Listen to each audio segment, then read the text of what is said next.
So first things first, Alex, how are you? I'm good. I'm good, thanks.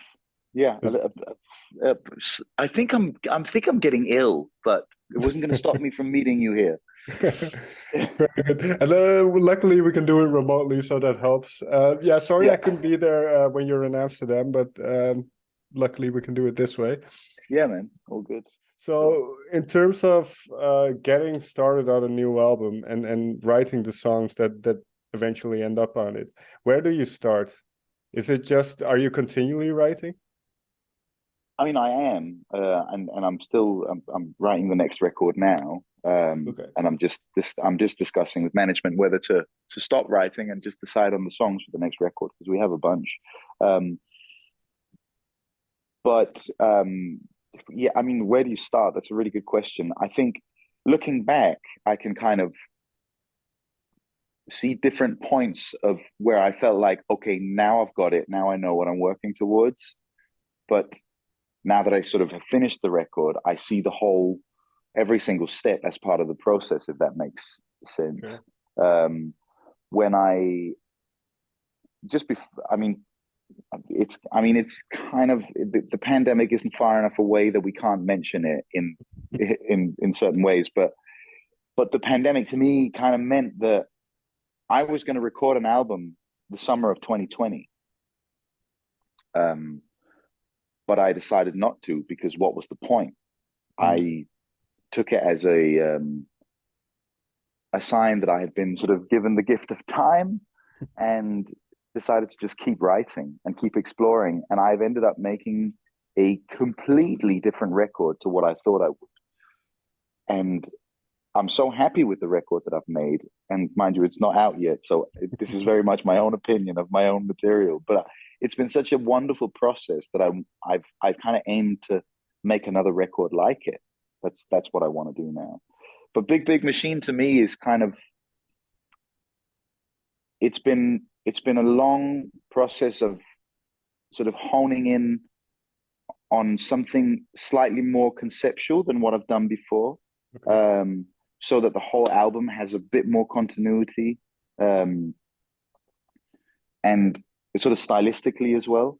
Um, so I feel that I've grown as a producer, but it's also really helped that I've found collaborators within my live band. My well, not they're not new anymore, but within the formation we play in now and have been for a couple of years.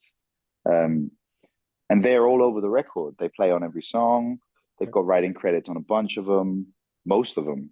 Um, and and then the outside collaborators, they were kind of informed on of. I was able to tell other songwriters that I've been working with what I was trying to do, which was basically during the writing process, I was chasing the 60s and 70s Mm. um, in sort of melodically and in chord structures and even in sounds in writing demos. I just kind of wanted it to sound like back then, and then I would bring it up to the future when it came to making the production. So it was kind of a looking back, it feels very planned. When I was in the middle of it, it felt very spontaneous, and I think that's the perfect sort of combination because it means that although the spontaneity's been there, it's been sort of thought through, which is really nice to be able to say about an album. And that's what when I look at the cover now, I feel like that's kind of I've I've done all the things that we've done all the things that we said we would, Okay. which is really exciting to me because the first album I did, um, I just was like guns blazing and shooting in all directions, and that's what I wanted to do. It was fine, but this has been a more satisfying process because there was an end goal and I headed towards it, if that makes sense. That was a long rambling answer. I'm sorry. No, no, no, it makes sense.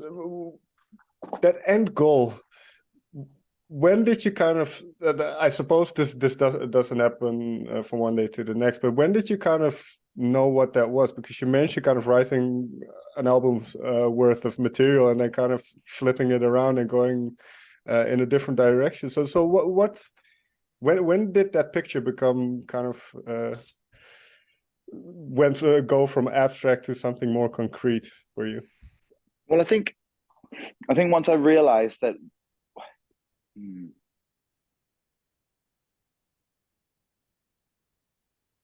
it, for me, freedom is a big and I mean within sort of creativity and in how I get to approach music and the space that I approach it in, and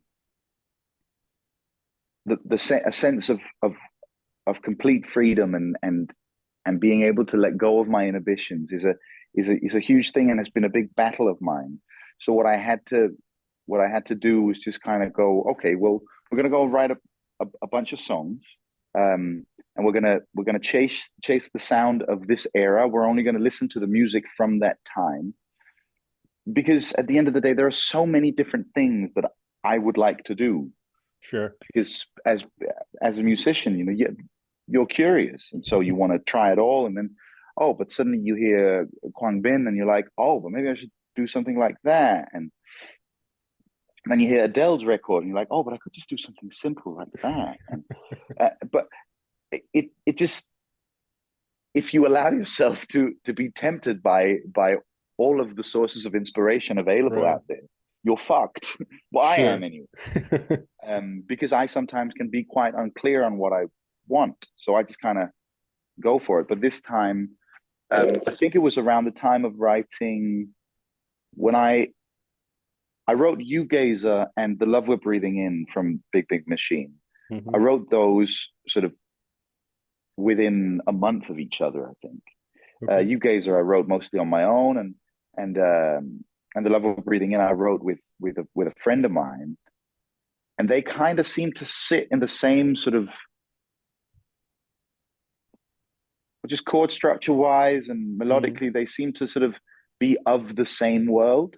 And I was trying to figure out why I loved it, and I realized where it came from. So I wanted to chase that. And then it came to speaking with my colleagues about it. And one of my managers actually was like, okay, well, then you should do a writing trip, and you should go away and be isolated, and all of you should go away. And this is around the time where we were only allowed to be 5 people in the room together. So we went away 5 people. And then I'd do some Zoom sessions. And on that trip, things started to come together. We wrote a bunch of songs that we didn't use on the record, but that was all part of the process. I think I ended up doing between 50 and 60 songs for this album. Okay.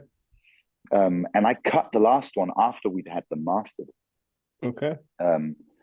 There's a song that we finished the production, had it mixed and had it mastered along with everything else. And then after a couple of months, I woke up and was like, it doesn't belong on the record. And it was so great to have all that time to be able to make some sort of calm decisions instead of, I remember my first album, I delivered the master, and 3 weeks later it came out. I was a mess. Anyway, I have no idea if I answered your question. No, yeah, but I can imagine then this is a much more relaxing album release period for you than the previous one. And it says it did mention it in the bio, kind of having fun in terms of songwriting and kind of the whole process, enjoying the process. What is it about songwriting? Because you've been writing songs for over 2 decades. So what is it about songwriting where it clicked in a way, or where all these songs kind of fit in the same basket? I don't know if that's the right way of saying it, but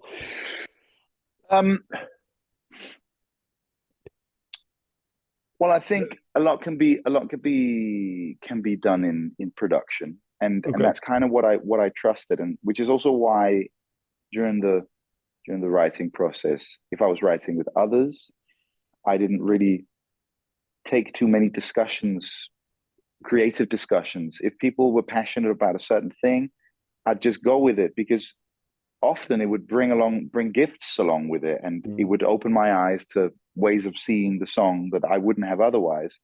But if I walk out of a writing session and I'm not keen on the verse, I'll just keep the chorus. Or if I like the verse and I don't like anything else, I'll write something else for the verse. And no one's going to get angry that a verse we've written together is getting used for another song. But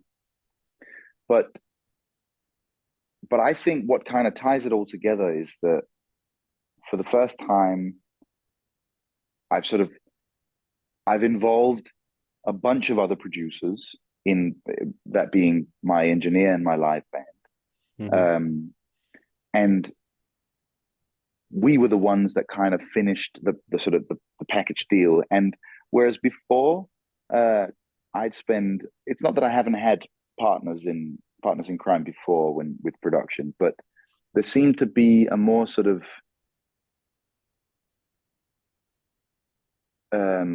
alignment in the way we thought about it. And I think the fact that, I mean, I still play guitar on the record, but I don't play lead guitar on the record. Okay. And instead of me trying to play lead guitar on the record, I've passed that job on to someone who's fucking incredible at playing guitar. And instead of me trying to program all the drums, I've had Felix, my drummer, play on everything. And sure, we've edited afterwards, but it's just been a more focused job, it feels like. And I mean, I don't know how people are going to perceive it, but I feel like I've succeeded in making a record that throws homage to the 60s and 70s, maybe particularly the 70s, but doesn't sound like a retro record. I didn't want to make a record that sounded like it was from the 70s in any way. But yeah, something that is still, I hope, modern. I don't know. I haven't done a record where I felt this pleased with the work that's been done, and that's a really nice feeling. I'm kind of past the point of like, if nobody ever hears it, then maybe it was shit. That's not how I feel. If nobody ever hears it, I feel like, well, then they were all wrong. No, but I've listened to the album this morning, and I think you walk that balance quite well, because you can hear the 60s and 70s in there, in the guitar strumming, and as you mentioned, the chord structures and certain key changes, or I don't know if that's the right way of phrasing it, but then the production is very bombastic, it's very anthemic, it's and they didn't really do that in the 60s, so it brings it into kind of modern day without, because the worry often with blending these two worlds is that either one starts to take over, like it becomes too electronic. But I think you walk that line really well. So what went into that process? Because you have certain, just if we start with Mama I've Been Dying, once that kind of beat drops and you just go in, I mean, that's such a dynamic moment in the song. It's really interesting how you made those type of decisions, I think. Yeah, but that's also just, I mean, because I am dramatic, and so I think that just naturally happens in my music as well. That when that sort of came about, that it was just so exciting to me, that it was so out of the blue and so unexpected, and I really wanted it to be the opening song as soon as I had put that together, because that song was actually. Originally, it was something entirely different. It had a different verse. I wrote it with an old friend of mine, and I sort of sat with it myself. And at one point at home, I was working on a verse that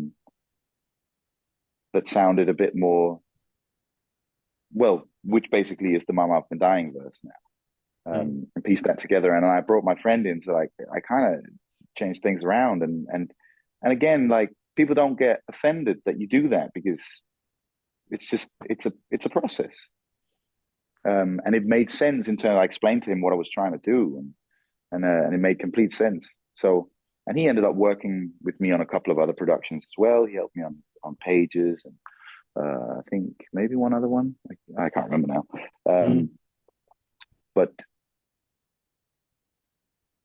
yeah, I think that quite often those things happen when I spend time on my own with music, which is a big part of it for me as well. And I think it's because some of those decisions, when they're that drastic, Well, I don't know. Well, It, this is it interesting. Are you somebody who overthink, because you mentioned that that's a part that you do alone? Are you somebody who overthinks things a lot? yeah, I think I definitely tend to overanalyze.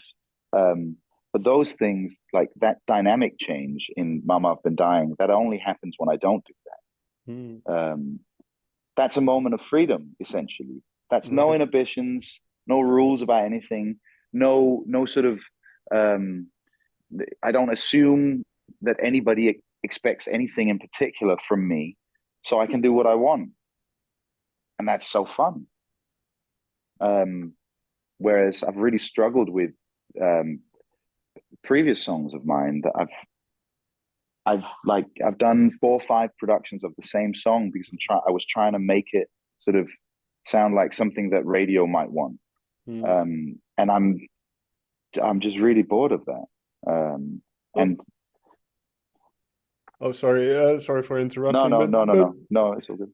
um, this is kind of just to walk quickly through your history. This is kind of, you made a decision quite early, right? When you were in Vagabond, that you were pushed in a certain direction. You thought, well, this isn't. I'm not feeling this, and I need to be able to personally connect to the songs and trust my gut in this. So when and then you've made obviously quite a bit of music after that, but when did it, or was there kind of this transformation period where you kind of felt like, okay, I don't need to impress anybody anymore. I just need to do what I like. Um, yeah, I think I go through. Excuse me, I'm just saying. No worries. I think I go through phases of feeling like that. And I'm just really pleased that I managed to hold on to that feeling throughout most of making this big machine album. But I'm sure there have been times before where I've felt like, oh, I don't give a shit what people think anymore. But it's a strange thing because as what I do now musically is very different to what I did even on my last album, and then Sure. that's different to the album I did before that. That kind of goes hand in hand with with the EP I did before that. But then you have an acoustic EP, and then you have Vagabond. I've done, and then other shit before that, all the way back to my childhood, and I've done so many different things, and I've learned that one of the biggest things in creativity as an artist for me is change. Mm. I really desperately need to be able to change in a way that makes sense for me. And I think as an artist, I couldn't I don't give a shit what you think, what Mm. anybody thinks. It's something I'm doing for me. But as a human being, I'm desperate for your sort of approval. Right. So I definitely work sort of somewhere in between that. As an artist, I want to put out this record the way that I want it to be, and I love it for what it is, no matter what success it might achieve. But there's also a part of me that obviously wants to be seen by everyone, and because that'll lay the groundwork for more touring, and Mm. that's how I provide for my family, and Right. so there are sort of different aspects to it. I wanna be able to just say fuck you to everything and just do exactly what I want, and I try and hold on to that part of myself whilst making the record. But when it comes to selling the record, yeah, then I'm probably slightly more anxious because it's like, oh no, what have I done? Well, that's kind of the tricky thing of being in the music business in a way. That, I mean, those two words, music and business, are kind of antonyms in a way. Yeah, They don't completely. really go together. So it's a very interesting perspective to have. Um, you mentioned the word change. Now, as I said, I listened through the album. I didn't go line by line, so I don't remember which song, but the change is mentioned here and there, I think, in the album.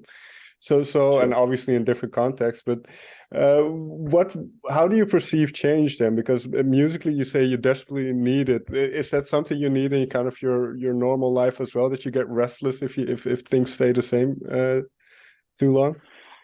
Um, well, I think so, but it's probably more down to sort of, I mean, within my sort of my own vanity, that just my appearance has changed a lot over the years, Mm, and which I don't think is uncommon for people, but for some it sure. might be. Um, but yeah, there's a sense of sort of the theatrics of just making a decision to completely change the way you dress. I quite enjoy that, and Mm. it's not that I change as a person or that my values change, not at all. But there's sort of a playing dress up Mm. that I just sometimes you just take it a bit further. Um, We've talked about Mama, I've Been Dying, and there's the line in there, love is a big, big machine. So that idea of love is a big, big machine, when did that pop into your head, and how did that kind of start to encompass the album? so I was I was beginning to feel like the band I was playing with, that I still play with now, I was beginning to feel like it was becoming more than just colleagues on stage, um, which was a great way to feel about the people that you work with. Um, and that always, I'm very emotionally involved, Mm. and loyalty is a huge thing for me. Within my sort of, I guess as an artist, you run a company, right? Sure. You're the sort of CEO of your company, and and I just was starting to feel a great sense of loyalty in a way. It was reciprocated in a way that I haven't really experienced before with this amount of people. So Big Big Machine was a name that I came up with for my live team, Mm. um, which the idea was that it would involve not just the band, it would also be the crew, and it would be something that you could invite the audience into. So it was, it was to begin with. It wasn't really sure it was a name for the band, but it was also sort of a general idea for the project that started to sort of come together. And then then when I rewrote the verses for Mama I've Been Dying, I wrote Big Big Machine into it to Mm. kind of give some sort of context. And to say love is a big, big machine, well, it means exactly that. Um, because it's kind of because we have quite, I mean, to me, quite astounding relationships with each other, all across the board on this live team. It's very much built on love, Mm. um, and so that's what makes it go round. Big Big Machine also includes my family. They also help everything go around, and my family is built on love. Um, and I ended up enjoying it and the idea of it and the sound of that title or name so much that it became the title of the album. It felt like that was the what made the most sense. And it's not that on the tour poster it's going to say Alex Vargas and Big Big Machine. It's the Big Big Machine. It's Big Big Machine on tour, but I'm also part of Big Big Machine. Sure. In a studio sense, it's the band and my engineer. They're credited as Big Big Machine. So it can be a lot of different things, which is something that I really like. Um, that it's kind of a fluid thing that belongs to all of us. A club that you can be a part of without paying a membership and without any responsibility whatsoever, except for the responsibility that you decide to take on. Um, yeah. No, and actually, as you mentioned, I think the sense of collectiveness, or however you want to call it, and Yeah, this only unity. the unity is a good one. That then only expands once you go on the road. And now I've read in previous interviews, and you kind of mentioned it earlier, that making music for you is basically a way to get yourself back on the road and to start playing for Yeah. people. And so for somebody who's never played in a band or anything, just describe me your um, yeah, the feeling, the magic of what it's like being on stage and why that is so important to you. It's funny because I started out in theater, and I remember the first time when I was 12 years old. I was in a play in the city. I had come straight from like playing football several times a week to suddenly I was in this play and I was singing, I was acting, and I loved it. I think I quit football after a month of rehearsals, and Okay.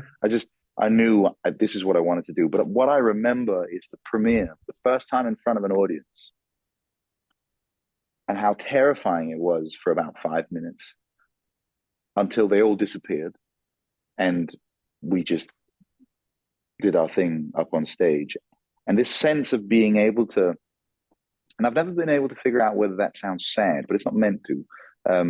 But this sense of being able to leave yourself behind and enter a room as somebody else. Now, in that play, that had been written for me, but now I get to walk up on stage and be who I want to be.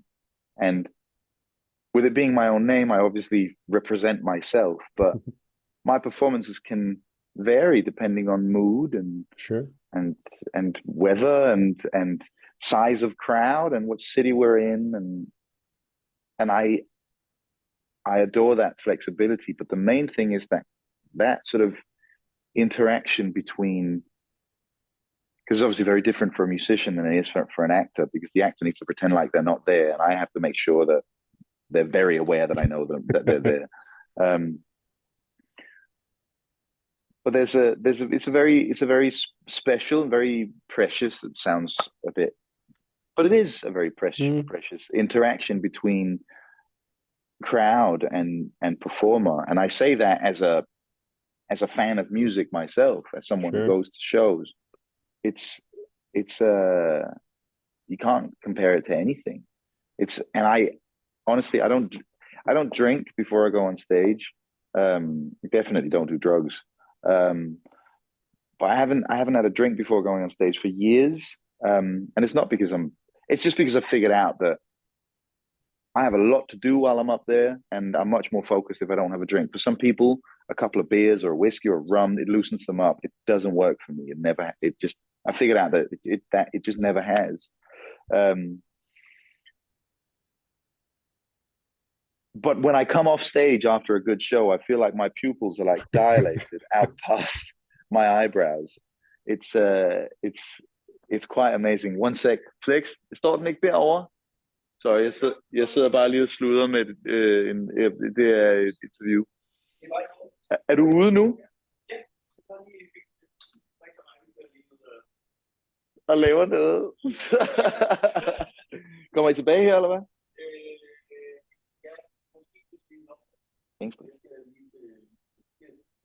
Okay. Det skulle jeg gerne være. Ja. Vi ses du. Love you too, man. Bye. That's Felix, my drummer. Alex, may I thank you so much for taking the time to talk with me. Thanks for having me. Sorry for rambling.